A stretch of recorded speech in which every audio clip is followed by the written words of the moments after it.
The Hail Varsity Radio Saturday Morning Show, presented by the Nebraska Lottery.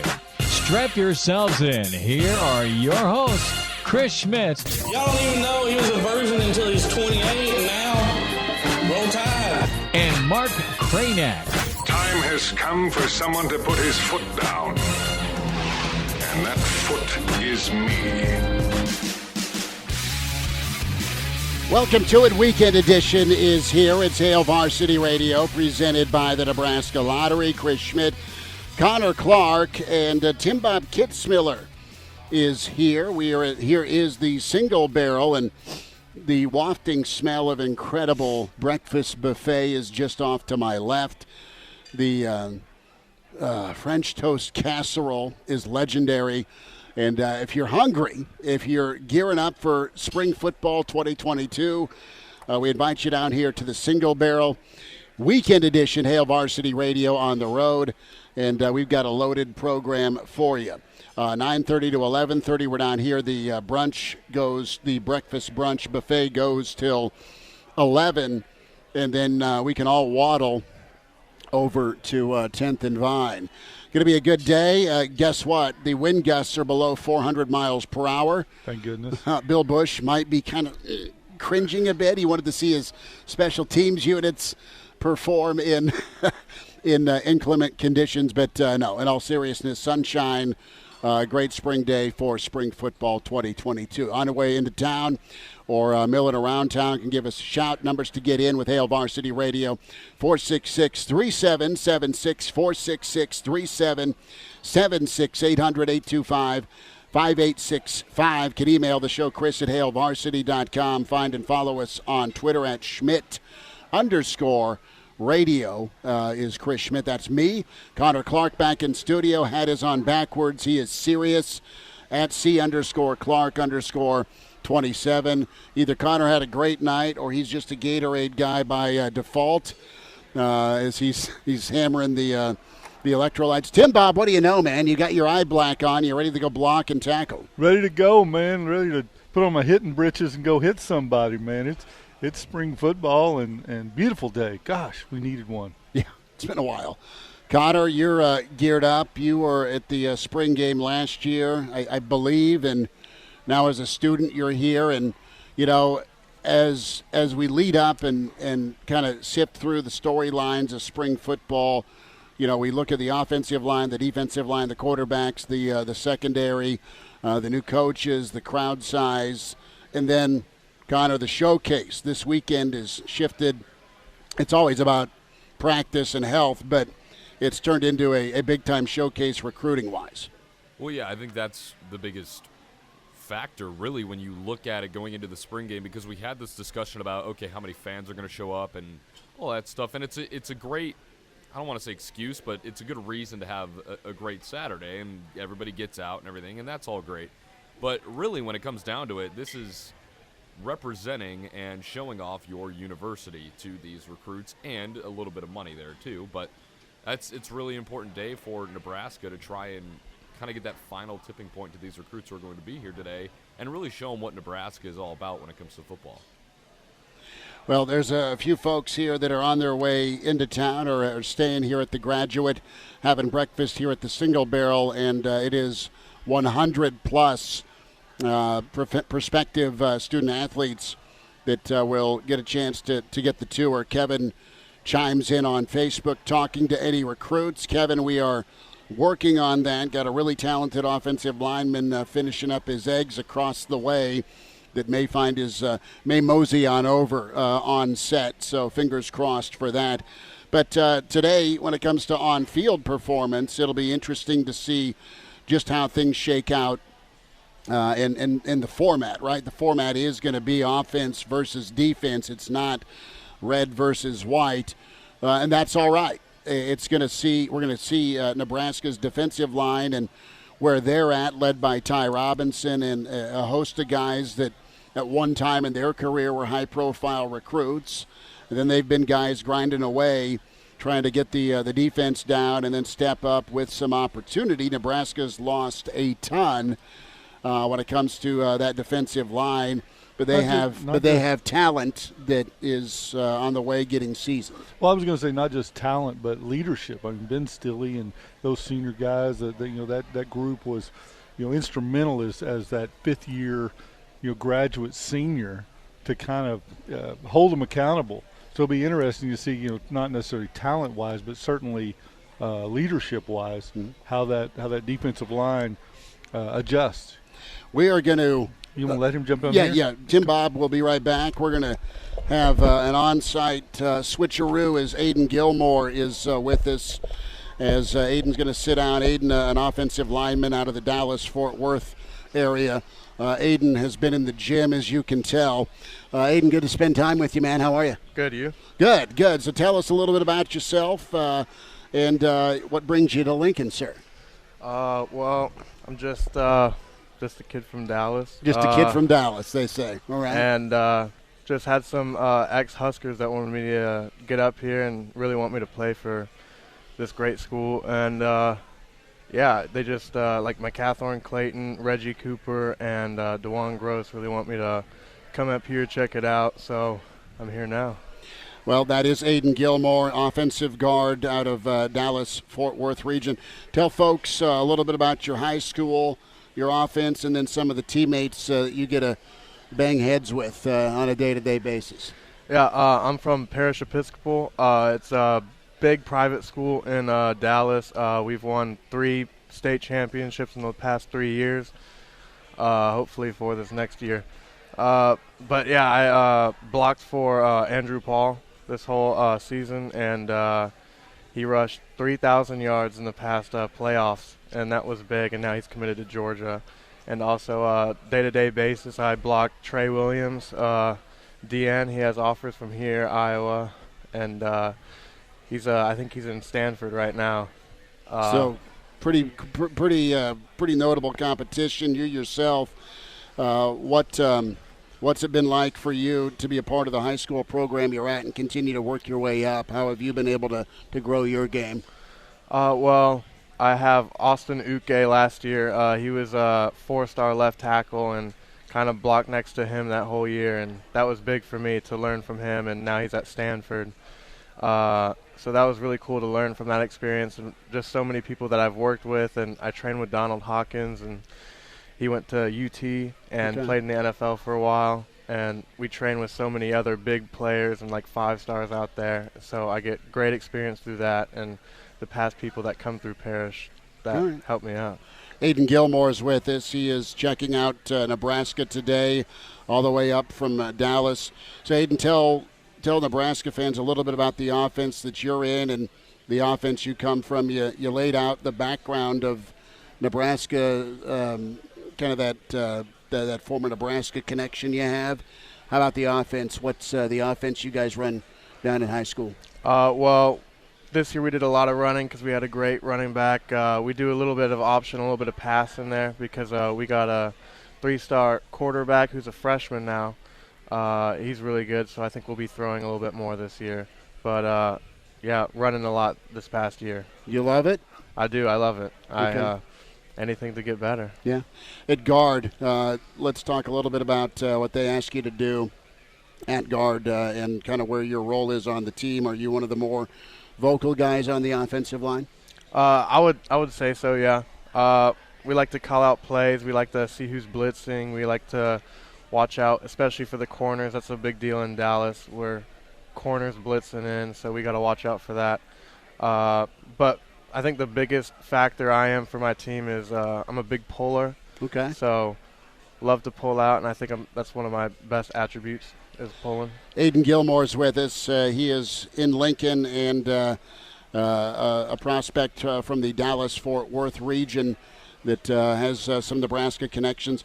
So tell folks a little bit how Nebraska either got in touch with you or you were kind of steered. You mentioned the former Huskers, right? Mm-hmm. But just what's your itinerary and weekend look like here? What's gone into this visit with you and your family to drive all the way up from Texas? Yeah, so the ex-Huskers that I was talking about, they hooked me up with Mickey Joseph, the new offensive coordinator, and we're supposed to be there in about 2 hours. Mm-hmm. And meet up at a certain gate, and then they're going to tour us around and, meet all the coaches. So how's the recruiting process been for you? I know that there's some offers out your way, SMU, I know TCU, some other Big 12, Kansas State, some other Big 12 schools have shown a lot of interest in you. At your age and in your, what are you, 2024, 2025 graduate? 23. 23, so 2023, so a senior to be. So what's it been like, man, to get recruited and kind of process all of it? It can be a little rough sometimes, but overall you just got to be patient, but it's good. SMU was that was a cool offer for me, hometown. Especially being Dallas kid, right? Yeah, and they got something going for them too. But yeah, K-State's been recruiting pretty hard, probably one of the most. Okay. And TCU, a little bit, and Baylor a lot too. I forgot Baylor. Forgive me on that, but yeah, I mean a lot of the home state schools are looking at you. But you're in Lincoln now and connected with Mickey Joseph, and you'll get a chance to take the tour. Aiden, it's awesome to meet you, man. Meet your family. Thank you. Best of luck to you with everything you do, and have a great season. Appreciate it. Thank you. All right. It's 9:41. It's the weekend edition of Hail Varsity Radio. As we're here at the Single Barrel. The breakfast buffet is incredible. We invite you down for it. We'll step away as Brandon Vogel going to join us from HailVarsity.com. Gary Sharp next hour. We will have the Rewind with Jeremiah Sirles. That's all on the way here as we get ready for spring kickoff here 2022.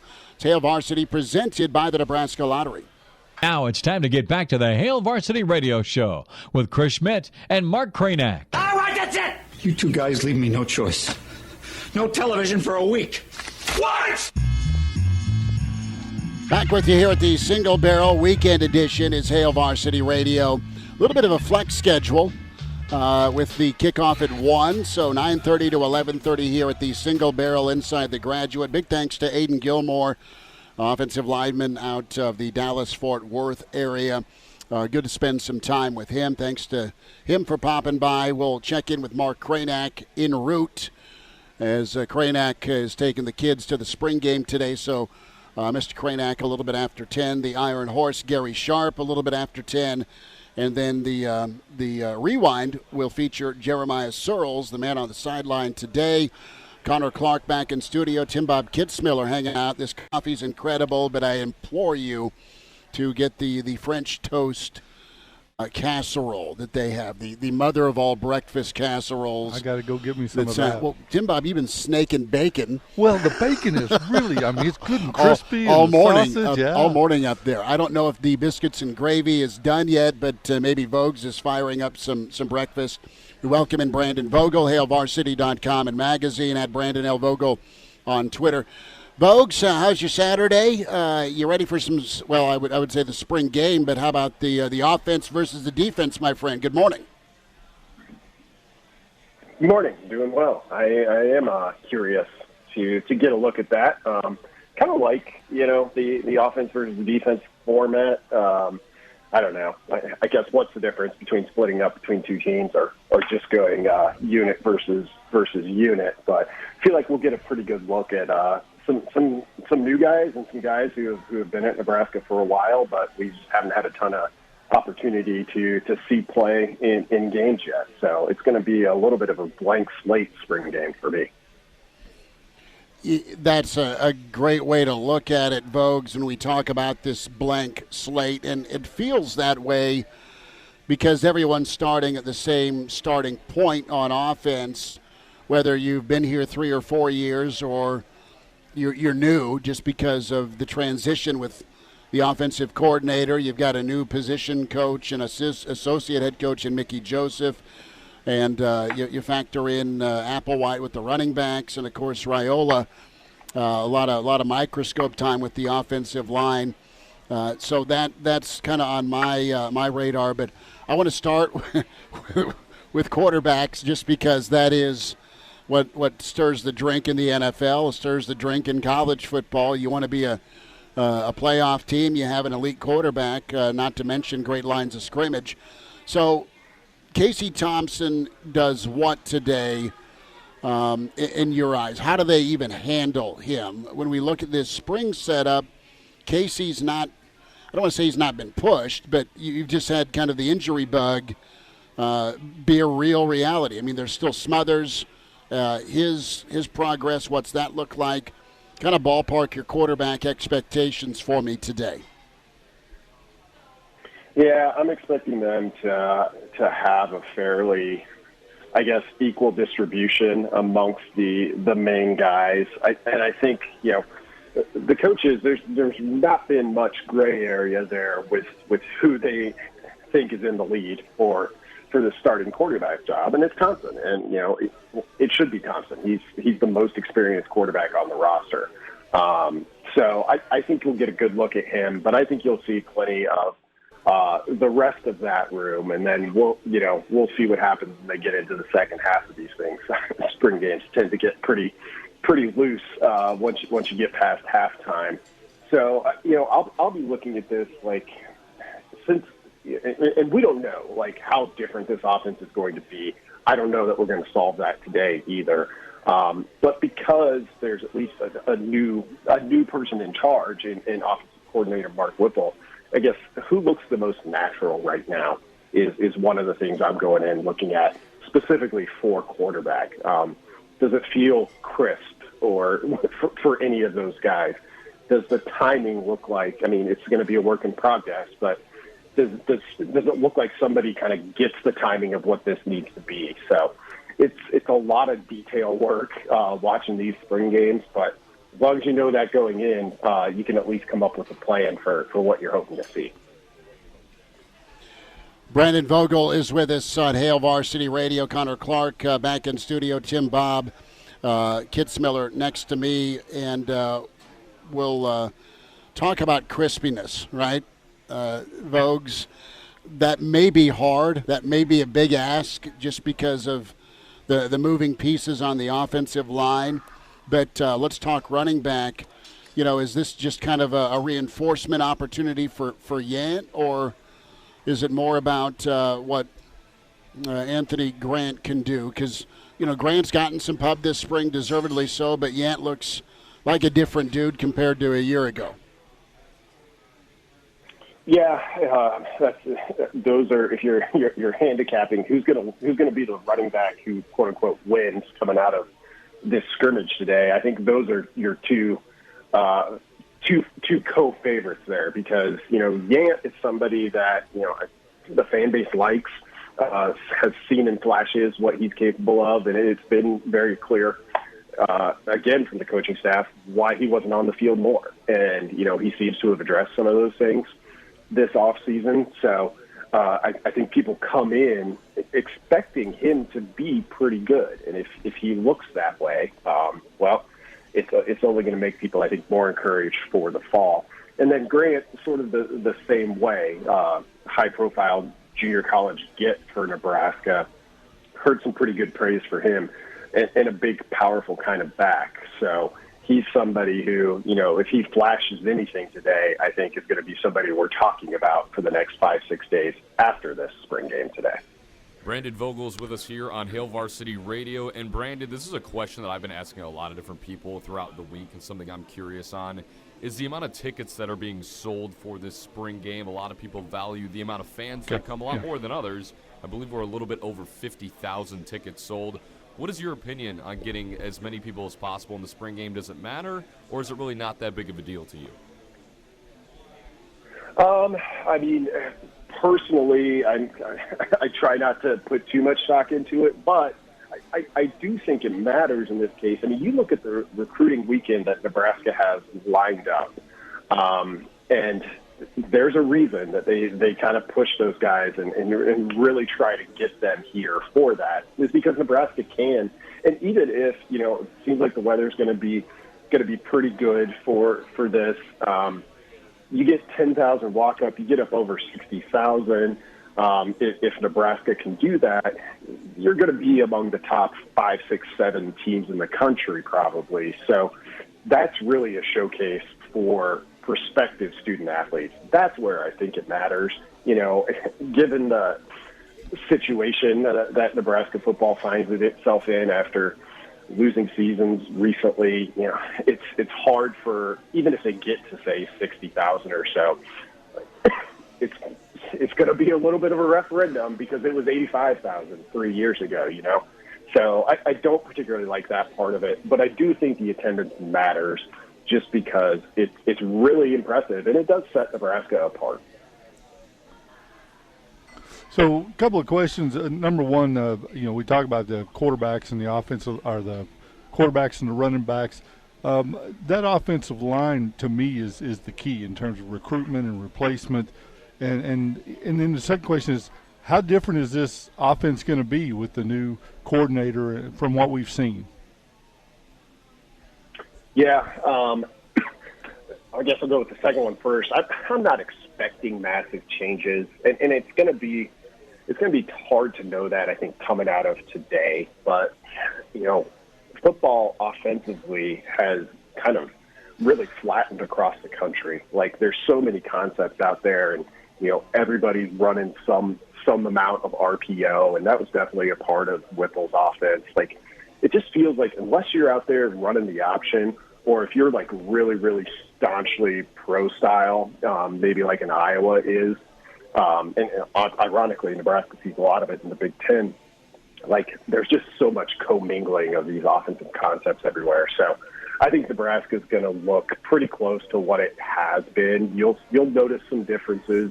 I don't know exactly what those differences will be at this point, but I think you'll notice some new wrinkles. But really, you'll look at record aside, like some of these offensive numbers that Nebraska has put up, the only one that's really been lagging is points. Not making great big changes offensively makes some degree of sense to me. On the offensive line, some of the comments coming out of spring have been pretty positive, and I think you get this advantage, I think, at a lot of positions when you make a coaching change. Like, it's going to click with some guys, and you're going to be able to see that. Do we see that with anyone on the offensive line, knowing that some guys that are definitely going to play in the fall aren't available today? I think because offensive line is so much about technique and effort and execution, you might even just getting a new voice in there has the potential to help you a little bit. And that's sort of been the talk we've heard through practice so far. So are we able to see that today? That's probably second on my list in terms of things I'm most interested to see. Brandon Vogel with us from HailVarsity.com and magazine at Brandon L. Vogel. Vogues will have the, post-spring write-up. Greg Smith will have all the intel on the visitors. Vogues, appreciate you jumping in with us this morning. And is Junior wearing the red or the white jersey today? He's wearing the red jersey today, so I don't know if that's offense or defense yet, but we might have to make a change based on that. Well, just make sure you got the winning squad on, all right, by the end of the day. Have a good one, folks. Appreciate you, buddy. All right, see ya. We'll wind down heading into the 10 o'clock hour with the weekend edition here at the Single Barrel Spring Game Preview with Hail Varsity, presented by the Nebraska Lottery. The Hail Varsity Radio Saturday Morning Show, presented by the Nebraska Lottery. Strap yourselves in. Here are your hosts, Chris Schmidt. Y'all don't even know he was a virgin until he's 28, and now, roll tide. And Mark Kraynak. Time has come for someone to put his foot down. And that foot is me. Welcome to it, the weekend edition, Hail Varsity Radio at the Single Barrel. Inside the Graduate, the breakfast buffet is alive and kicking. Some eggs and bacon. Oh, my. They are incredible. Get yourself a red beer and then get on down to 10th and Vine for Spring Game 2022.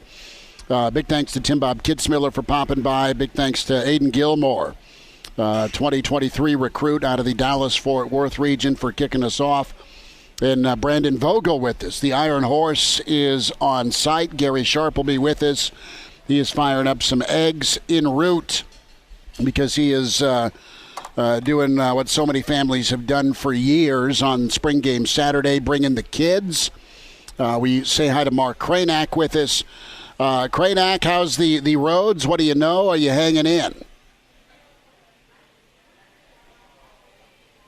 Do we not have him? Hold on. We're getting him right now. Okay. That'd be wonderful. Numbers to get in, 466-3776, 466-3776, 800-825-5865. So we will we will contact Mr. Mark Kraynak in just a moment. That would be good. But pretty good day. A lot going on here. You've got the lines of scrimmage. You have the offense versus the defense. That's big. And, of course, you have new members of the secondary that are in. But there's lots of questions and answers, and you'll be able to read into maybe a little bit too much today. And on the other hand, maybe your takeaways will be measured and muted just a touch just because it is what it is. It's a practice. But what has been good for this Nebraska football team has been the reality is they've had a lot of time to hammer away and get better. That's what needs to be a certainty in 2022. It needs to be bowl-bound. It needs to be a win in Ireland, right? I mean, all those things are just off on the periphery, but it is about here and now and development. We say hi to Mark Kraynak as he is en route. Kraynak, have you crossed the river yet? Good morning. Not quite. Gretna. But getting there, man. Getting there. Gretna. Well, good for you. Good for you. Are the little ones loaded up? Do they have the face paint on? They got, the iPads, because, I mean, you couldn't bear to sit 45 minutes without staring into a screen, of course. So that's happening. No face paint yet. They got shorts. It's one of those days where you're like, do you go shorts? Do you go pants? Do you go short sleeve? Do you go long sleeve? And the answer is yes.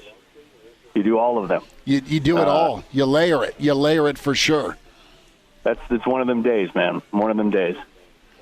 Was that? Did I hear you in the first hour? You just interviewed a recruit that was he's like staying at the Graduate or something, and you just. Yeah, there's a lot of folks that love staying at the Graduate, and Aiden Gilmour is an offensive lineman. He's a guard, and he laid out his teammate is the 5-star running back that's going to Georgia, Palmer, and another 4-star defensive end that's going to Georgia from his high school. And that is pretty cool. But Gilmore's a guy that has some Husker connection. DeJuan Gross and Reggie Cooper are two ex-Nebraska guys you and I grew up watching and following and covering that are in the vicinity. And Mickey Joseph got in contact with Gilmour, and Baylor's looking at him, TCU's looking at him, K-State's looked at him. So he's part of an option offense. But, he sat down. His folks are here. They're Bellevue folks that have been down in Texas the last 25 years. And you know what? There's no small world at all, right, with Nebraska and the connections. So he's up here to check things out. It's really cool and good dude. It was good to get caught up with him, and he's anxious to go get a look at Nebraska here as Mickey Joseph putting some work in, Kraynak. Well, huge recruiting weekend, obviously, and maybe one of the bigger recruiting weekends since the start of the pandemic, if you really think about it, right? Just being able to get this number of people on campus from all these different classes, including Dylan Raiola being one of the guys that's here today. A lot of 4-star talent, higher-end talent, and with some serious closers in Joseph and Bush on your staff, right? I think Travis Fisher's always been kind of up there, too. Sean Beckton gets a lot of credit for his recruiting prowess as well and his chops. But you got some A-list recruiting guys when it comes to Bush and Joseph. So you get this much talent on the campus today in what looks like it'll be a pretty nice day with a really good turnout. Nebraska can really change their recruiting fortunes today, no question. Don't disagree at all. Mark Kraynak with us en route to the spring game. Chris Schmidt, Connor Clark, weekend edition Hail Varsity at the Single Barrel. As inside the Graduate, we are gearing up for spring game 2022. And, you hit on it, right? I mean, Nebraska's always, at least on paper, recruited at a high level. Wonderful, but you have some difference-maker closers that are new and now on staff in Mickey Joseph and in Bill Bush. And then you also have, Applewhite and Raiola, so Applewhite, from a development standpoint, can take or has taken the 3-star, and you're thinking has, really continued to develop. He's had a history of that wherever he's been. Also, you look at the fact Raiola, I know he's been in the NFL, but there's a certain profile, right, he's looking at for offensive line. Mentality and talent got to mesh, and that'll be very key. But 2 names to stick with the recruiting theme. Of course, Dylan Raiola, the top-ranked player in future seasons, and the quarterback the world wants. And then, Kraynak, I want to get your take here on O'Shawn Mathis, because the next step for Nebraska's defense is to continue to be good against the run, yes, in the Big Ten, but is also be like some of their peers in Iowa, in Wisconsin, in Minnesota, and Purdue. I mean, Karlaftis is going to go top 15, top 20 overall. I mean, Nebraska's played the who's who of rush ends.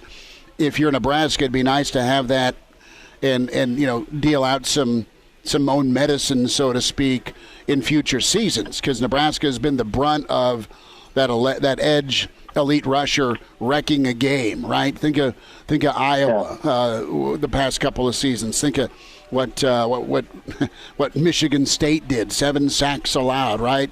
Guys coming off the edge. Mathis is such a key target this weekend.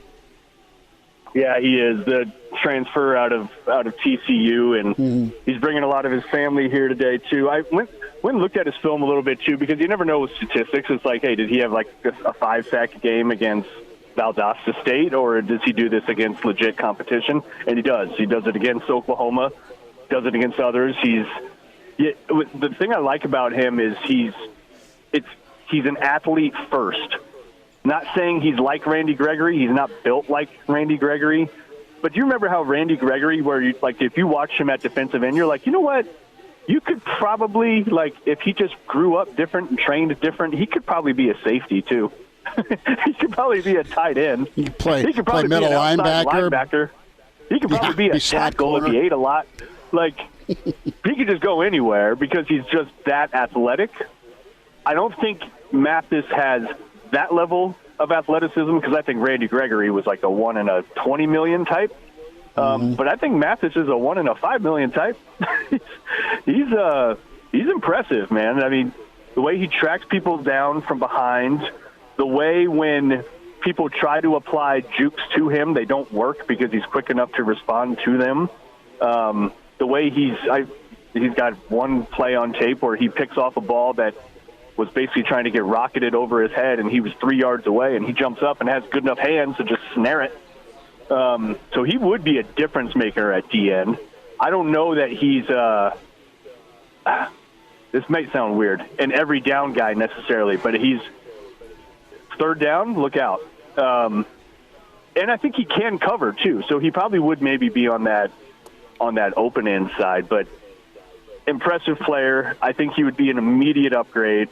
I think he's sort of what we've all been hoping we'd get out of the defensive ends for quite a while, or for the rush, outside line, whatever you want to call it, just the people that are coming up and coming off the edge, whether you call him a defensive end or an outside linebacker, depending on your alignment, neither here nor there. But in terms of being just a straight-up pass rusher, he's that guy. Mark Kraynak en route to the spring game. Hail Varsity Radio, single barrel where we are at, ahead of Nebraska, Nebraska, and Mathis, the portal target. Great standing to continue to get in with Raiola. So Anthony Grant, Jaquez Yant, both backs, and of course Ramir Johnson returning. But what's your feel today with the offensive line and that running game combination, Mark? Will you be able to learn anything? Will it be a reason to get excited, maybe amp up here for the upcoming fall? Because the talk has been downhill run game, but you've not necessarily seen successful downhill run game when Nebraska's had to run it, and you are a member and founder of the West Omaha Run the Damn Ball Club. I know. Well, I don't know how much you're going to learn today. I think one of the bigger problems is obviously Prohaska and Corcoran are out, and it's hard. It's difficult to imagine that those two won't start. Right? That's a double negative. What I meant was those two are going to start in the fall, and they're not playing today at all. So you can only see so much. And then on top of that, you're going against what is clearly a depleted and somewhat deficient defensive line. Right? I mean, that's why you can't even go red versus white today. That's why you have to go offense, defense. You don't have enough human beings to be able to fill out both rosters on the defensive line. So I don't know how much you're going to see in terms of that, but, maybe you can look a little bit closer and just see how much more often are their hands in the dirt, how much more often is the quarterback under center. What does Yant look like with a year of seasoning? What does Grant look like, just period? So you'll be able to pick up some of that stuff. You'll be able to pick up at least athleticism from the backs, improvement from Yant, and maybe a little bit just in terms of, some subtle offensive line things. But, yeah, not really, man. I think the thing you're going to see the most today and be able to actually glean a little bit is what's going on in the secondary, what's going on at wide receiver. I think they're going to let those two position groups go at it a little bit, and I think there's a lot of proving to do on really both sides. I mean, if you look at the defensive backfield since we last left, the only guy that you could 100% pencil in is Newsome. 100%. You can put him in ink. Everyone else, probably a Miles Farmer, probably a Tommy Hill, probably it is, but you don't know. You don't know for sure. So the secondary is going to be interesting. And then wide receiver, Betts is gone. That changes things. Alante Brown, I mean, we've heard about him so often. His athleticism's off the charts. He hasn't produced anything yet, though. Is he ready to produce? What about Omar Manning? Is he ready to kind of take advantage of that frame that he has? What about Trey Palmer, who, when you go back and look at the film, he was never the feature guy at LSU necessarily, but he's supposedly the fastest guy on the team.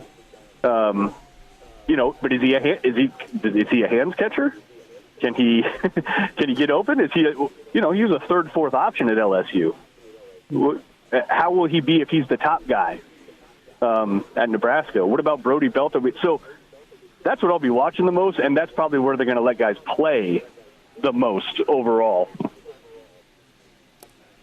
Mark Kraynak is with us here on Hail Varsity Radio. And, Mark, I got a question for you about the running back room. As we mentioned a little bit earlier, you have Yant, you have Grant, you have Amir Johnson.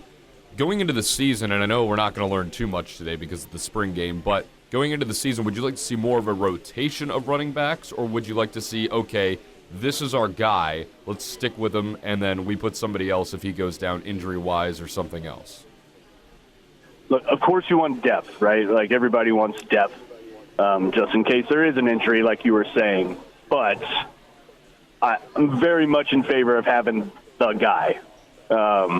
Because that means you have somebody who is truly special enough to sit these other 4 stars and 3 stars and other highly recruited guys to not even let them sniff the field. That's why. That's why you want to have that bell cow, because then no, this dude's that good. He's so good that we have no problem sitting these other fools down for a while because they can't. Like Amir, right? Amir Braylon Hurd was a pretty good back. Aaron Green was a good back. But Abdullah was so much better that it was just like, no, y'all are sitting. When we have a chance to hand the ball off, we want to hand it off to Amir because he gives us a better chance than any of y'all. Right? And I think that's what Nebraska's been suffering from for quite a while outside of Divine Ozigbo in 2018. That's what Nebraska's been suffering from, is there has not been that guy where it is clear that he is your number one option.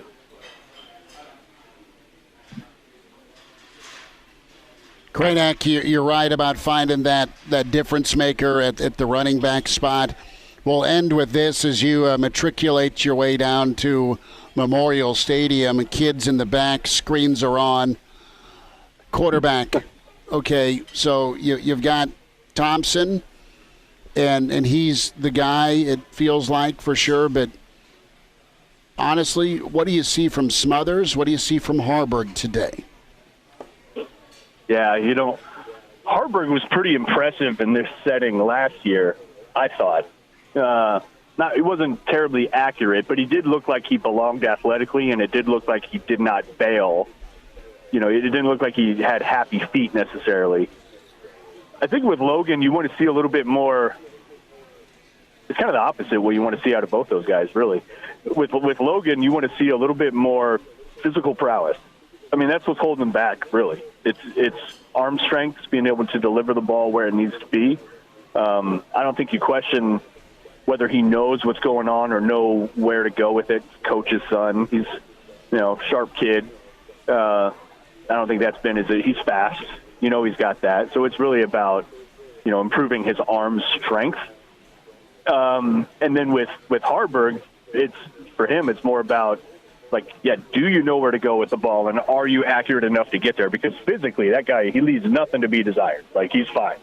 And I think those two will get to play a lot today too.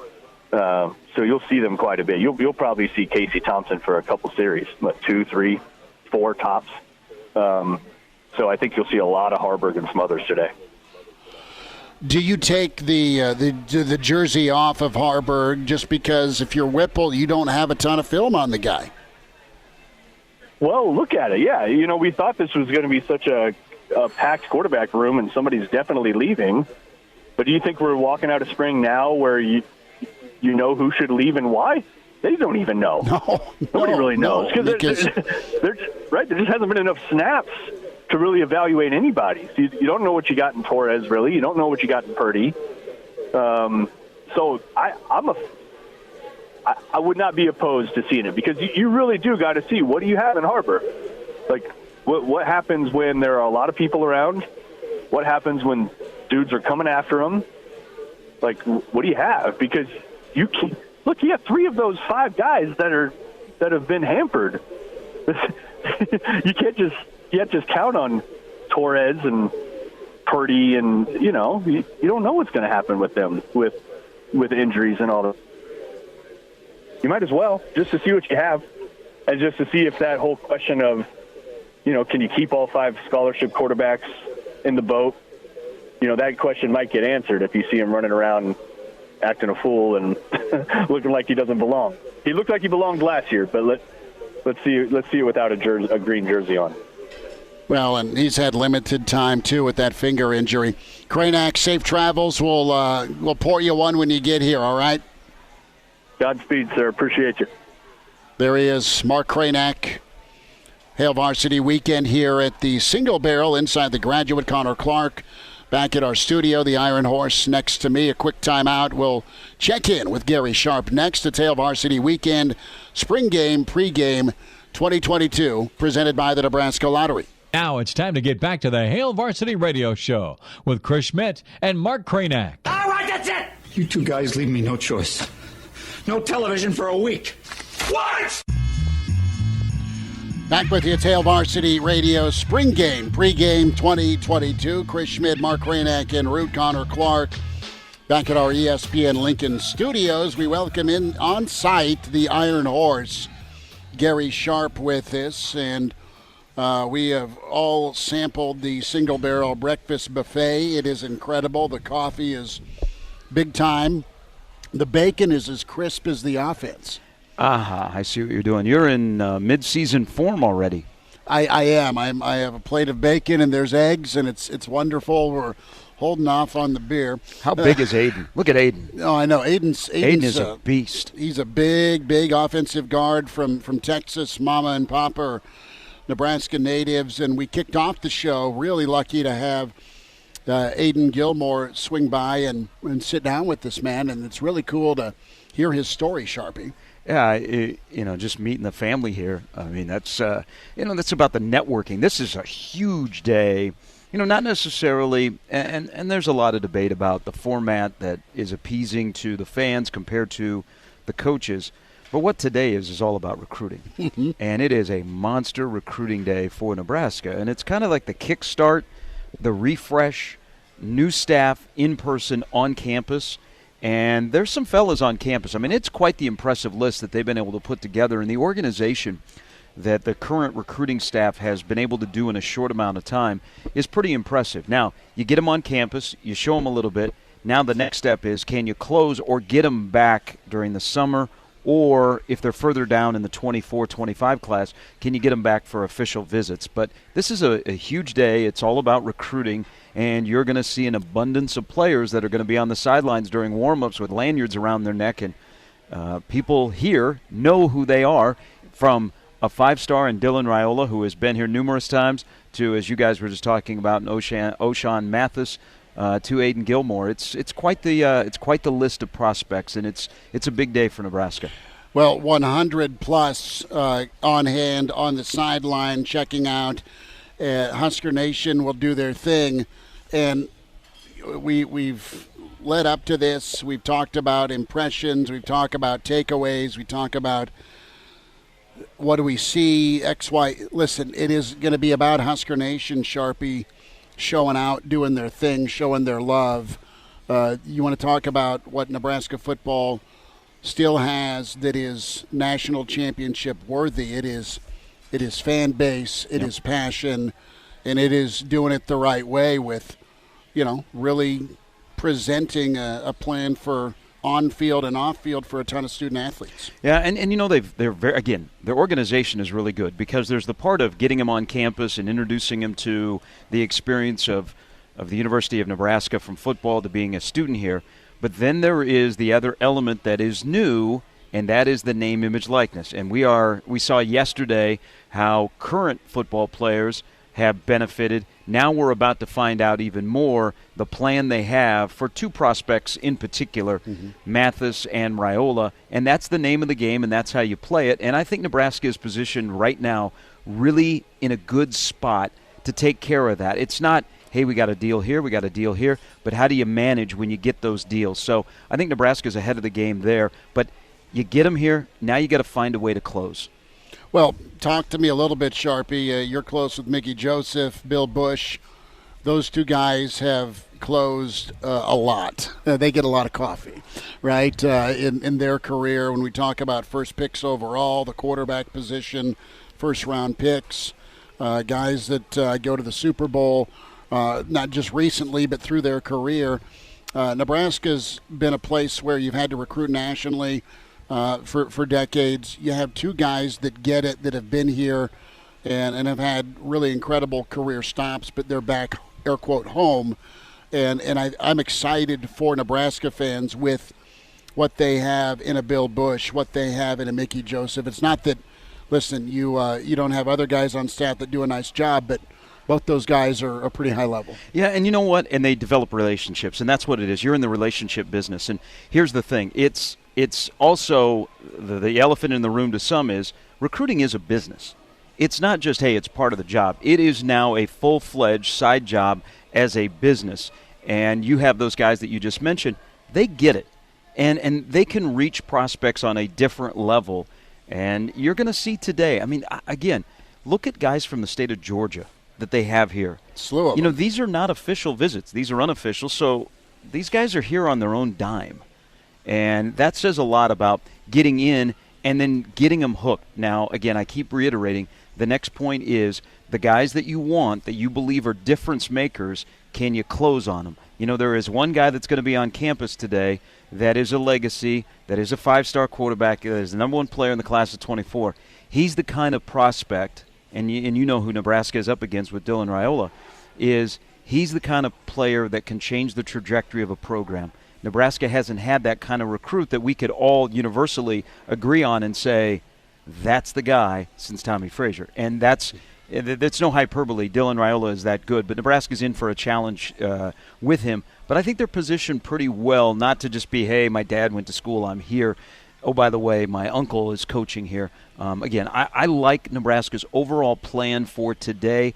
and knowing a little bit more about it moving forward when they're able to get out on the road next week or next month. Let's dive into Raiola real quick and the plan, right? You mentioned the family ties. I loved the tweet yesterday by Nebraska football where Dom is smoking somebody, and then there's the shadow in the backdrop. It was well done. But when you talk about plan here, you know, what's the history say about set offense? What's the history say about your offensive coordinator? You have new now with Whipple. Of course, Whipple's one of the more and well-respected OCs and quarterback coaches out there with what he's done the last 20 years and frankly, a career worth. You still have kind of the wow factor with Frost and the UCF. While that is a little bit further back in the rear view, you still have, you know, the showcase of a Mariota, of a McKenzie Milton. Scott's done work with offenses and quarterbacks. You marry those two things, and that's a nice 1-2 punch if you're Nebraska when it comes to Dylan Raiola. It isn't Saban and, you know, I put the last top 3, top 10 quarterback picks in the NFL draft consecutive years-wise. Nebraska doesn't have that, but I don't think Nebraska, they're not in the same level as far as quarterback history as the programs are going up against, but does Nebraska have enough to stay in this race? Well, that's the thing about you can do everything in your power today to build up for the future, but really what happens in the fall predicates what happens down the road. You got to be winning. You got to show progress. You got to have something that is a hook that is more than 90,000 people, only show in town, name, image, likeness. You know, people are attracted to winning, to success, and that's why, you know, when you get a day like this and the quality of players that are on campus, it just continues to add to the importance of this upcoming fall because you can't afford to start over. And I think that's where the sense of urgency is. But I think let's talk about the current team and that people will see today. Because on offense, Mark Whipple's not going to call the plays today. He does a thing that I think is fantastic, Schmitty. He allows for a spring game, because these coaches have seen everything they need to see. Some of them probably, if you pressed them, would say, man, I don't want to have a spring game because I don't want anybody to get hurt. Right. But I do want to see guys in an environment like this, how they respond. But we've seen everything. We've got enough of a library for 14 practices. We know who can play and who's going to need some work. But what Mark Whipple does when you get to a spring game, and he's not a big fan of spring games, you know, because everybody's, you know, everybody that's coming to the game, enjoy the game. It's not going to take 2 hours. They are going to struggle to fill 2 hours. They want to get in. They want to get out. They will have it'll look like regular football in the first half. It'll be a running clock in the second half, and we already know that it's offense versus defense. But on the offensive side of the ball, let's don't kid yourself. I know people want to, like, dance around it and go, oh, how is Scott and Mark Whipple going to stop? This is Mark Whipple's offense. This is Mark Whipple's offense. This is Mark Whipple. Have you heard any player during the spring say, gosh, you know what? I like what Scott is putting in here. Nope. They say, man, Whipple seems to be a guy that's got an answer for everything. This is Mark Whipple's offense. Scott Frost is the CEO of the program. And trust me, people then go, well, Gary, what happens in the fall when this is Mark Whipple's offense? Stop right there. He's 65 years old. He's been around the block. You hired him for a reason. Scott has done a good job of kind of staying away from the offense and letting the offensive coaches put things together. Now, it's not like he's kept out of the room. They don't give him the key. He's involved, but this is Mark Whipple's offense, and the bottom line is Mark Whipple. But today, he turns the play calling over to his GAs and his analysts, which I think is a great idea. And you're not going to see a lot. I think they're going to script some things to see the quarterbacks, because they really do want to see what Purdy could do, what Smothers. You'll see the improvement of Smothers. Harburg has been battling a little bit of an injury. I think he's over that, and they like him. So I think today is the day you get to see Casey Thompson. You also get to see a quarterback under center, which will throw a little people off. But you'll see Casey Thompson if he can do the simple pitch and catch, which has plagued Nebraska for a while now through multiple quarterbacks. And I think that's where Casey's strength will be. But I think you're going to see the quarterbacks. They're going to put him in a couple of situations to stress him a little bit, but nothing too wild. But there's people that like this offense, the way it's come together in a short amount of time, considering you're missing maybe your number 2, number 3 running back. You're missing your tackles. You lost one of your dynamic wide receivers in the middle of spring ball. You don't have any tight ends. They kind of like how the offense has come together. And I think people will see that today, that it has a little bit of a different tempo to it. And maybe if you look really close, you'll see the offensive line, the way they approach their craft is a little bit different. But, we're all going to have sweeping, wow, look at this is just temper your thing. Hot take Monday. Just temper it and enjoy the football today. But enjoy that there's some little subtle differences that will be shown today that haven't been shown in the past. Gary Sharp with us on site here, the Iron Horse, as we're doing the weekend edition a little bit later today. Flex schedule, why not?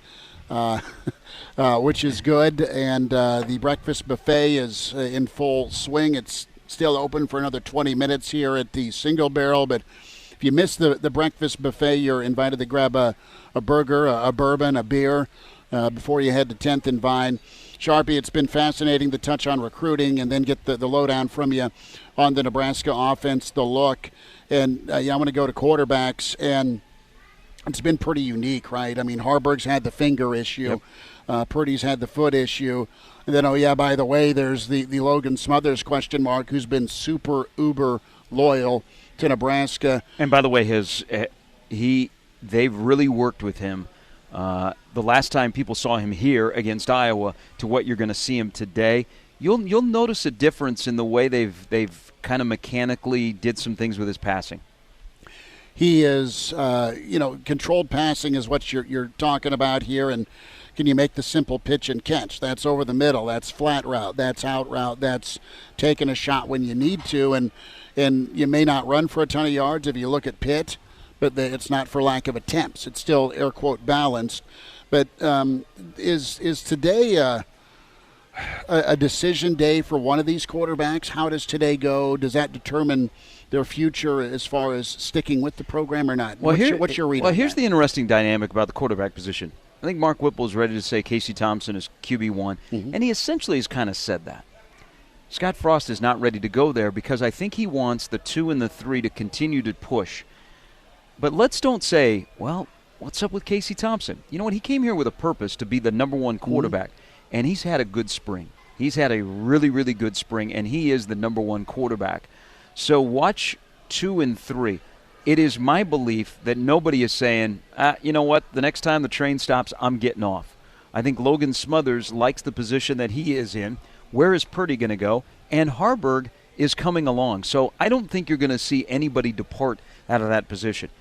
But watch over the next week after this game is over, you're going to start to see some attrition, and some of them won't surprise you, and scholarship guys that are just going to say, man, I'm not even in the top 4. I should probably leave. That's why the running back position today, you could say, Schmitty, well, is that going to be a survivor island today? No, I think that's already pretty well known. If you're not in the top 3 or 4, and remember, there's no Gabe Ervin and there is no A.J. Allen, who, don't forget about him when he shows up, am I in a position where during the summer and in fall camp I can nestle my way into that top 4? If I can't, I got to go somewhere else. I think the running back position is a place where you will see some attrition. The rest of the stuff on offense, I don't think, maybe a wide receiver or 2, because you have a position coach that says, if you're not playing, what are you doing?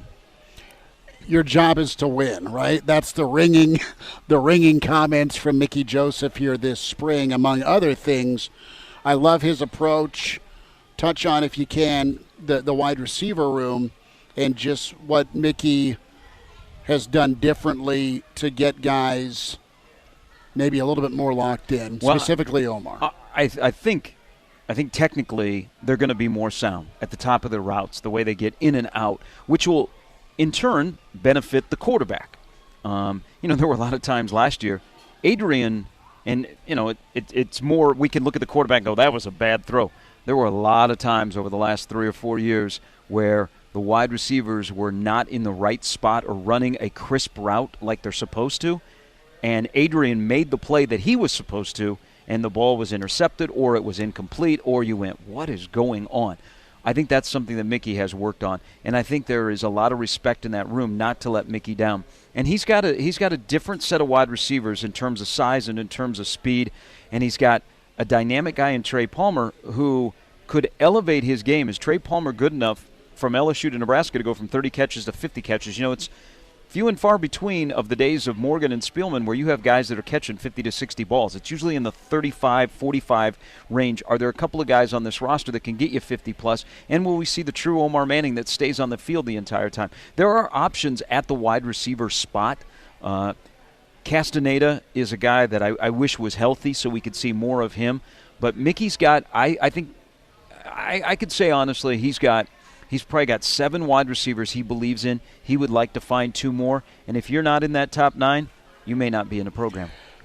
I like the comments not only from Oliver Martin this past 7 to 10 days, but also Mickey's follow-up comments on Oliver Martin, a guy that really kind of was dejected last year after the Illinois game, after he got dinged. And Mickey's talked about confidence with Oliver Martin and kind of breeding that into him, and Oliver's been a lot of spots, but the talent is there. I think the connection with Mickey and his guys is, and listen, I don't know how it was or wasn't with the previous 2 wide receiver coaches, but Mickey seems to go out of his way to really understand who's playing for him and be a sounding board and also a father figure with, all right, I'm going to tough love you here, but know that my best interest for you is no doubt the bottom line. Yeah, this isn't an indictment on Lubick. This is just 2 different personalities. Matt Lubick was a little bit more businesslike. Yeah. He wasn't going to walk by and slap you on the arm and go, hey, what's going on? He'd be like, hey, hello. Mickey is one of those guys that will stop and engage in conversation. I think Mickey is also someone that reaches guys on a different level. And I keep saying that, and that's the great unknown about trying to predict what's going to happen in the fall with this team. There are certain guys at position groups, running back, offensive line, quarterback, wide receiver, special teams gurus, that have a different voice and a different approach, and maybe that unlocks something that has not been there. And so that is like the great unknown. And I think Mickey, you bring up Oliver Martin. Oliver Martin is a guy that I think Mickey has reached on a different level that Oliver didn't have at Michigan or at Iowa or previously at Nebraska, and we know that there is something there, is now a guy that is your position coach that is going to bat for you. What does that do to your mindset when you carry yourself from day to day on the field and off the field? Does that elevate your game where you go, okay, that's the Torrey of 2022, a guy at the end of his career that now is on NFL draft conversations like Torrey definitely is right now. So that's the strength of Mickey, and that's the unknown, and we'll ask the question, because we have plenty of time, Schmitty, between now and Ireland. Does a wide receiver make a quarterback better, or will the quarterback make the wide receiver better?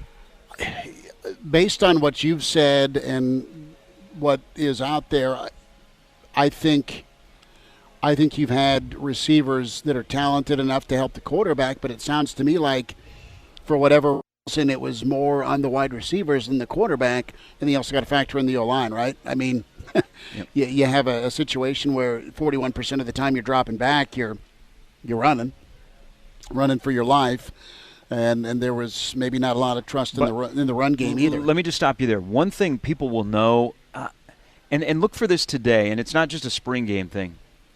Nebraska's quarterbacks are being instructed to stay in the pocket longer and not all of a sudden go, man, I got wheels, I'm out of here.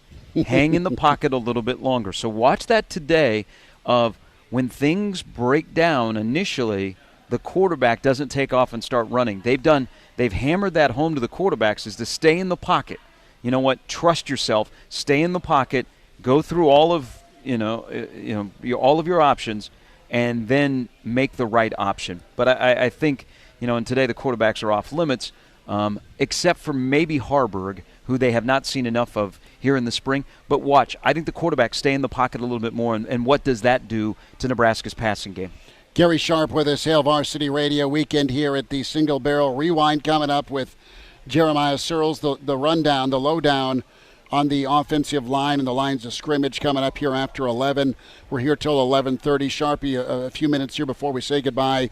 Zooming out, we've touched on recruiting. We've touched on kind of the X's and O's and the meat of this. I want to go to Nebraska baseball, and then I want to talk Tiger for 2 seconds. But Husker baseball, a comeback against Rutgers' top pitcher, but it wasn't enough here. What's the pulse? What's the read here? What's your diagnosis on Husker baseball right now? Against better teams, they struggle. And it's the same story of you get guys on, but you can't get them over and you can't get them in. Is it lack of talent or just lack of being ready for this moment? I think it's probably right now a little bit of everything, but just getting a key base hit. And Nebraska's unable to do that. And they are getting guys on. Like last night, look at the first inning. They had a chance to blow that game open. Mm-hmm. I mean, you're start of an important series, and Nebraska comes up empty in the end of the night, 1 of 10 with runners in scoring position, and it's frustrating. They're a very uneven team. I keep using that. I think 3 straight weeks that we've talked, I've used that phrase for Nebraska baseball, is that they're uneven. But it's going to be a situation where now today is a big game. You're going to have a big crowd once the spring game is over. They'll filter into the stadium. You have to win series. You don't need to sweep. You have to win series because you can still win the Big Ten, but you're going to be fighting for your life to put yourself in a good position in Omaha to get into the NCAA tournament either as the automatic bid or make a good run. But it's frustrating, and you think they're turning the corner from last weekend. Well, they played 2 really good teams so far this week, Omaha and Rutgers, and it hasn't come to fruition. But today's a big day for Nebraska. And you're only as good as your next day's starting pitcher. We'll see who Nebraska throws, if it's Cody Frank or somebody else. But they also they can't have a starting pitcher. Shanneman, who has been good for them, can't have an outing like that on a Friday night. A read on Jelkin at all? It's too bad. I mean, he's a nice talented prospect. Kid. Yeah, I'm not sure what happened there. That's the last thing you need in a season where you have a fellow freshman in Drew Christo who you thought would be pitching on a weekend like this is really fighting it. Sharpie, is Tiger going to make a push today? And are we're going to be watching Sunday for sure. It's been an awesome Masters, and what a Thursday for him. But does this story even get more fairy tale-ish in a great way? Well, I don't think so. But it's just amazing that he's playing and that he made it to the weekend. I think Scotty Scheffler is number 1 in the country or number 1 in the world for a reason. He's kind of blown up here in the spring, and he has been fantastic. And he has the possibility of running away with the Masters. But boy, it's been nice to see Tiger out there, and it's all about his body, how he wakes up on day 3. I mean, he's walked 8 miles on that course, and for people that watch the Masters on TV, and you've never been there, or you don't know anybody that's been there or talked to people. The TV does not do Augustus Hills justice. I mean, it is extremely hilly. Undulating. Yes, that's a good word to use. And to walk that, it's amazing that he's made it to the weekend, and we should all enjoy that. And, you never say never. He's one of those guys you never doubt. But yesterday was such an up-and-down day, while the rest of the field was playing some really good golf, including the guy that's in the lead. Well, it is incredible to turn on the old HD and watch Sunday at Augusta. The weekend's been fun. Hey, it's just gorgeous. Have you been ever? I have not. I had an opportunity. I thought I was involved in a relationship with somebody whose father, they live in the Atlanta area, is a member, but I never got to that stage, Schmitty, where I got the, hey, let's go to Augusta, son. Son, would you like to come to Augusta? I didn't hang on long enough. Dang it. Well, the long and short story is that we just got to find a friend that can take us to Augusta. Yeah, you know what? I should have said to Doc Likens, listening in the Atlanta area, of course, I should have said, you know what? It isn't about your daughter. It's more, what about us? Yeah. What about, your daughter and I, we're not on great speaking terms, but you know what? We got a good relationship. Maybe we just keep it professional, and then I'll come and see you every April. Yeah, that'd work. I'll fly in for my my unofficial. Well, good stuff. I could say, hey, I'll pick up all the drinks and food. Yeah. Because I'll bring a 20 and we'll be full for the weekend. By the way, is there one quick thing? I know you got to go. Mm-hmm. The best shot of the entire weekend is Thursday. Tiger is walking down one of the fairways, and the camera catches the guy that if you take the picture, it looks like he's right next to him, and he's collecting his cups of beer that he's been drinking. He's like 8 cups deep, which is only $40 total at Augusta. There was a guy that won the day, and then there was Tiger. Yeah. Yeah, $40 in beers for that many cups. It's good. Quick timeout. We'll wind down the weekend edition going till 11:30 here for the pregame, spring game. Our rewind with Jeremiah Sirles. We hit offense and defensive line. That's next. Big thanks, Iron Horse, Gary Sharp, Mark Kraynak, Connor Clark. We'll check in with Searles on the way with Hail Varsity as we get into hour 3. The Hail Varsity Radio Saturday morning show, presented by the Nebraska Lottery. Strap yourselves in. Here are your hosts, Chris Schmidt. Y'all don't even know he was a virgin until he's 28, and now, roll tide. And Mark Kraynak. Time has come for someone to put his foot down. And that foot is me. Back into it at Hail Varsity Radio, spring game eve down here at the Single Barrel inside the Graduate, doing daddy daycare and watching a little golf. We say hi to standout Husker and NFLer Jeremiah Sirles. Searles, did you get the urge today to go swing the clubs in this wind? I did, actually. I was just telling my wife I got the itch to go play a little golf. I think me and Quali are going to go play on Tuesday. Do you guys bet one another, or is it just friendly? This will be my first match of the year, so there will be no money exchanging hands on this trip, except for maybe a couple beers. Okay, well, that works out well. Well, I got to ask you here, what do you think of the altered format here, offense versus defense? I'm okay with it. I think that our numbers are a little light in some positions, and that makes it tough to field 2 full teams and get a full game in, so I think this is the best way to get, again, even though it's a spring game, it's still a practice, right? I mean, it's still a chance to get better, it's still a chance to work on some things, and I think this format gives everything a little bit better of a chance. So I'm all right with it. Get a chance to see some good-on-good of 1v1s and 2v2s, and then you really get to see some of the future Huskers in that second half to see kind of who's the next up-and-comer. Searles, you man in the sidelines tomorrow? I am. I will be down there on the offensive sideline. I told Jessica she can take the defense.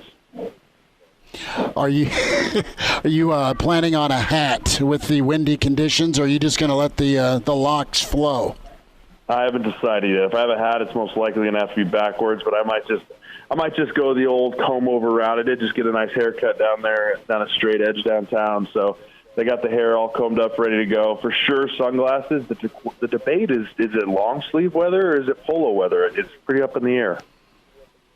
Well, last time we talked, you were sitting out back. It was mid-50s, and you were in your bro tank showing off the tattoo for the neighborhood. So I'm guessing about 57 degrees for kickoff. So you better kind of man up and go sleeveless is what I'm thinking.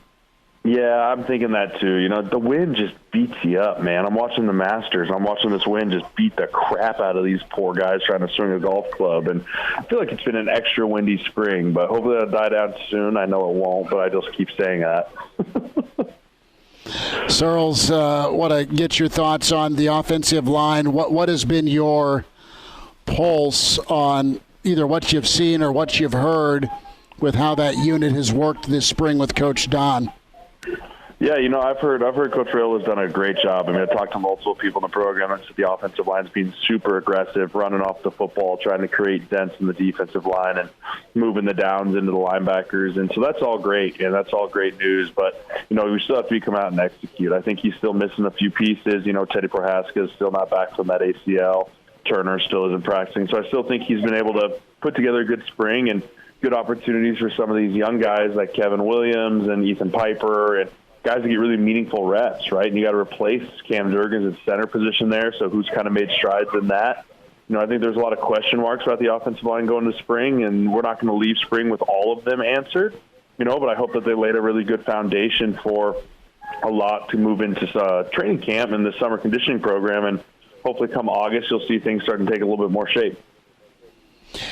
Bigger question mark, is it the offensive line or is it the defensive line? Both have lost key pieces. I think the defensive line, honestly, is a bigger question mark, right? I mean, when you talk about the offensive line, they were struggling last year. They were a struggling unit, so you're really hoping for some improvement there. But you don't flip it to the defensive line, and that was a strength of this football team. I mean, Daniels and Stilley and Ty Robinson and Casey Rogers and DeAndre Thomas, and now you're talking about 3 of those guys being gone. And it's not as much what's the next breed, right? You have Casey Rogers. You have Ty Robinson. Nash Hutchman got some good playing time last year, but it's who's behind those guys, right? Like, it's inevitable. Someone's going to get dinged or nicked along the way, and you have to have somebody that can step in and not have a huge drop-off in performance. So, the real question is going to be, what are those young guys that are taking those steps through winter conditioning and spring ball and gone from kind of a role player to more of a contributor, or you can ask 40 to 50 snaps out of a game from someone like that. And right now the question mark is it's who, right? Who's that going to be? And I don't have an answer. I hope tomorrow maybe get a chance to watch some guys and they pop off tape and pop off the screen and go, okay, that guy made big steps and can help us win games next year. Searles, when you talk about that impact maker along the defensive line, how important do you think an addition like O'Shawn Mathis would be to this team? He's going to be in town tomorrow visiting the spring game. Just a guy who can generate pressure by himself off the edge. Obviously, every defense could use one, but how big is Nebraska's needs for that? Yeah, it's huge. I mean, I was on Sports Nightly this week talking about how we need more sacks, right? I mean, no one's going to be surprised by the fact that Eric Chenander is going to stand up front and go, yeah, we got to get to the quarterback more. But majority of our pressures, majority of our sacks last year came off of scheme pressures, off of blitzes, coming JoJo off the corner, or Dismute coming, or Cam Taylor-Britt, or one of these corners and scheming up ways to get to the quarterback versus a guy. We need someone like Garrett Nelson or Caleb Tanner to take a huge jump in their pass rushing ability and say, hey, if we rush 4, I'm either A, going to create pressure to affect the throw, I'm going to get to his feet, or I'm going to get a sack, or I'm going to get him out of the pocket, or something. Because too often last year I watched quarterbacks just kind of sit in that backfield and just kind of sit in that pocket and get comfortable. And we had a good secondary last year, and people were still able to deliver the football a little too easily, in my opinion. Jeremiah Sirles with us, Husker standout NFLer, sideline man for Nebraska football at Searles71_HSKR. Sirles, back to the offensive line. A guy like Ben Hart, a guy like Bando, a guy like Anthony Anubi, Lutofsky's a name that we hear a lot about. Ballpark, what the unit you think can be, and I know we're missing couple of guys that Nebraska fans want to see tomorrow. That said, it's opportunity for other guys. Ty Robinson this week talked about 400 reps this spring. That's huge. Well, it wasn't 400 reps per se. Even Hickson and Piper battling for that center spot. How good of a developmental period can this spring be for the next guys up on that line to plug in, and then how far away do you think some of these guys are? What's the talent level like? That's a great question, Smitty. I think that's a question that everyone's wondering. I look at some of the guys that are battle-hardened vets on the offensive side of the ball, especially on the offensive line, and there's really not a lot of them, right? Even Nuri didn't start an entire year last year. You graduate Juergens. Ben Hart's now a 2-year starter, but he had his struggles last year. So you're talking about guys that are battle ready and they've been through tested, but they haven't played really great all the time, right? Nuri kind of grew into a pretty good guard. I'd like to see where his level of game has jumped up, even because he is still so young and just his football playing. But then you look at Henry Lutofsky, whose physical ceiling is through the roof. Same with Ted Prohaska. But, Henry's a guy that you hear nothing but great things about, how he's a brute and he gets after people, but how quickly has he picked up the offense, right? Now it's not he's going into year 2 with the same offense. Everyone kind of had to start from the same playing field this spring of putting in a brand-new offense, So how far did he get into the playbook? How well was he able to retain?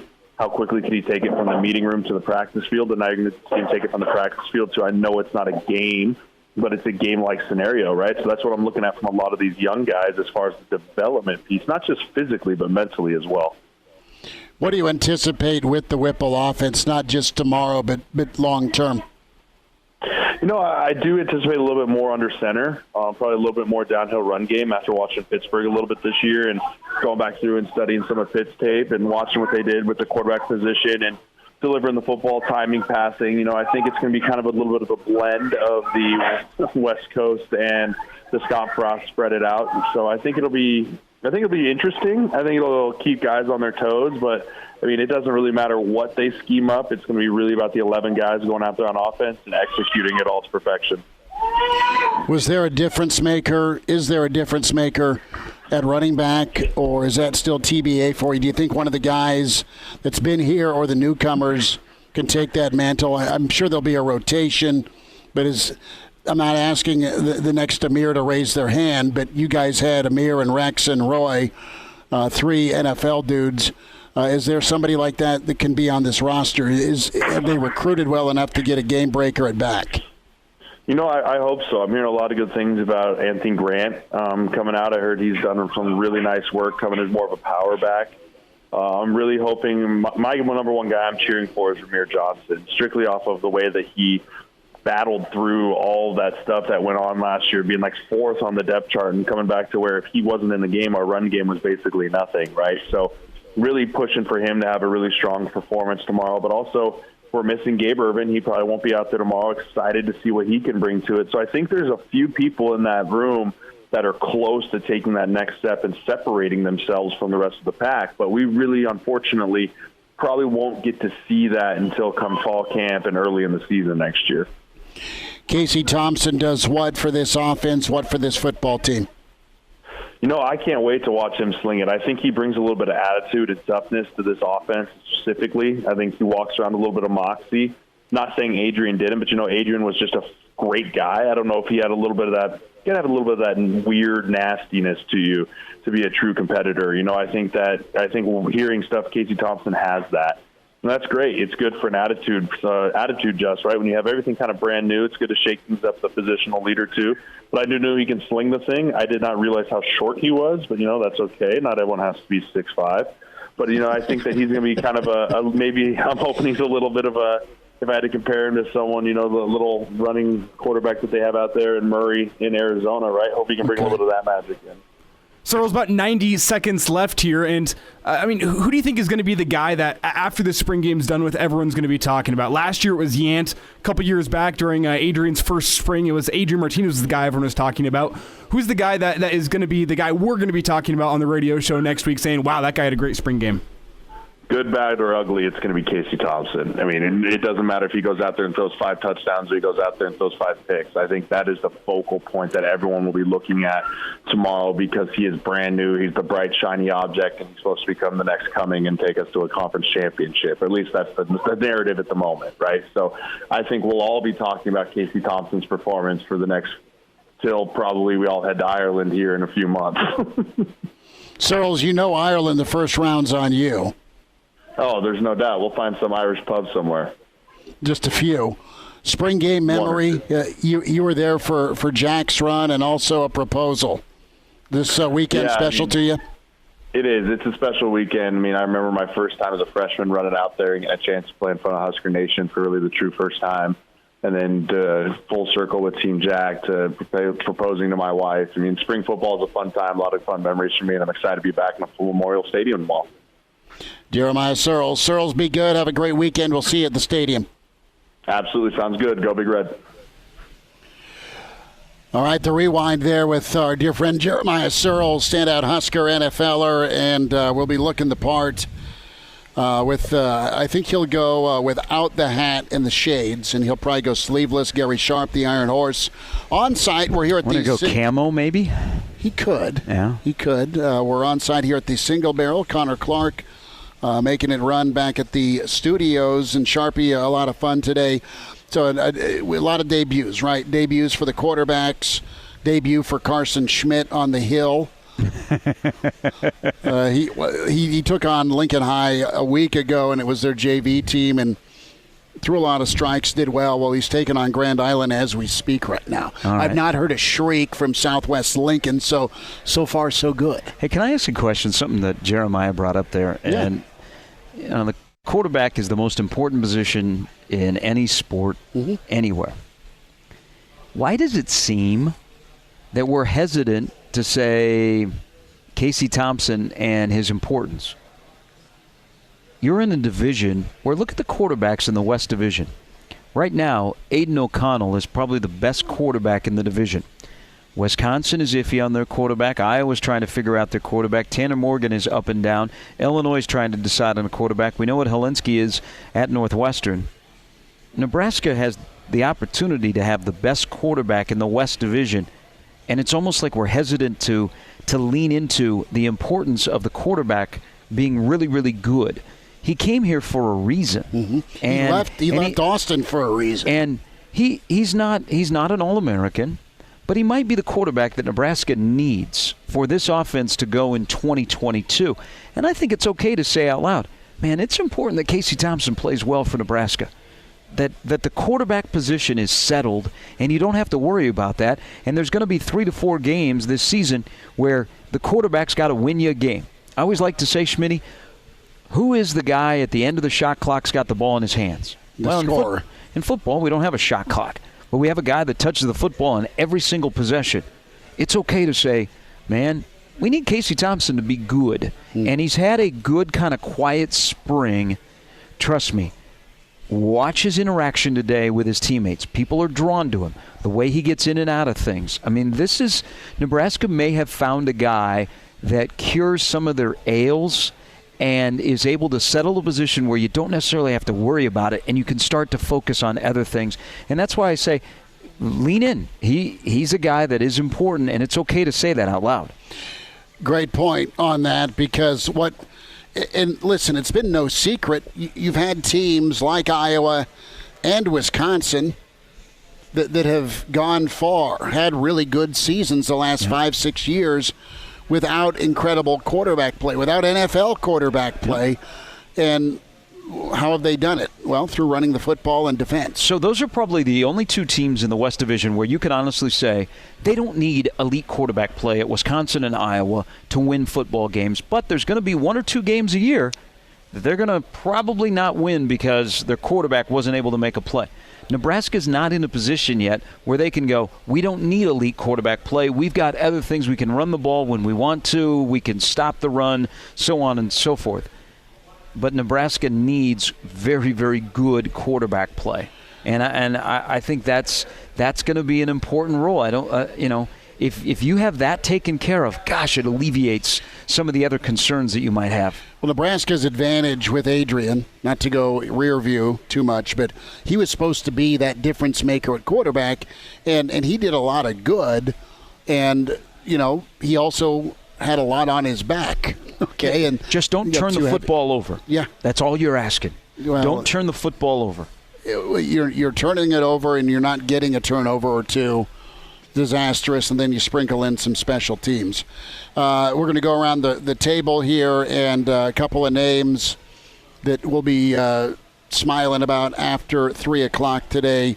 Connor, we're going to bring you in, bud. You go first. 2 names and 2 different positions. Tell me who Connor Clark is going to be talking about Monday. Well, I think when we listen back to the Searles rewind, I think he hit it right on the head. Good, bad, or ugly, it's going to be Casey Thompson.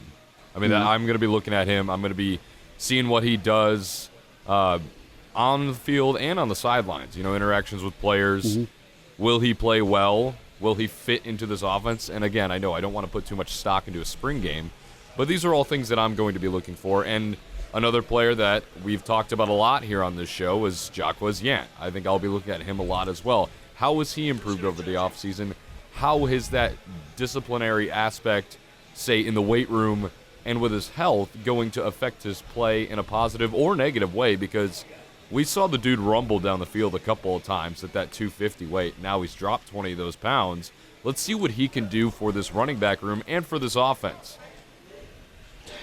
Good takes. I'm going to go with a couple of names. One's a newcomer, one's old guard, but Tommy Hill at quarterback. Nebraska's having to replace a lot of that, so 75% of the secondary, right? So does Hill kind of live up to as advertised? Love hearing from him. He's one of the newcomers that's brought some swag, and Hill's a guy that is real anxious to, kind of plant his flag across from Newsom. How about Ben Hart, Sharpie? Ben Hart's a guy that is experienced, that had some ups and downs, more downs, but he's talented. What is a spring of work with a guy like Raiola been? And listen, right now he doesn't have a spot because presumably when Corcoran gets healthy, he's moving to right. You have Teddy. Once he's healthy, he's at left. So if Ben Hart's too, air quote, big to be at guard, is he either the swing guard or swing tackle, or is he able to kind of stabilize? They also brought Schwartz in from Okie State. So what type of spring does he cap off with some action today? I think Ben Hart's in an odd position because I don't think they feel comfortable with him at guard. No, they don't. But then Corcoran could be the center. I mean, there's a lot of unknown on the offensive line. I would go with Tommy Hill. I like that because I think he's come in and he's grabbed a starting spot. So you got Newsome and Hill that have already locked down spots, and Tommy Hill is one of those playmakers that Nebraska has at times been void of on the defensive side of the football. On the offensive side, I'll stay on the offensive line. Henry Lutofsky. Okay. He's one of the strongest guys in the program, and he's somebody that Nebraska needs to get over the top to solidify a guard spot. Also, watch Hunter Anthony and Kevin Williams today. Kevin Williams is somebody that is on the radar to take one of those guard spots, the former North Viking, the former Northern Colorado Bear. Keep an eye on Kevin Williams. Watch the offensive line today. They're going to have their way with the defensive line because it's a depleted defensive line, but watch who is at certain positions and how they perform, because remember, there are guys that are fighting for their jobs, because when Teddy Prohaska comes back, when Turner Corcoran comes back, what does that do to the other three spots? Because those two will be starting.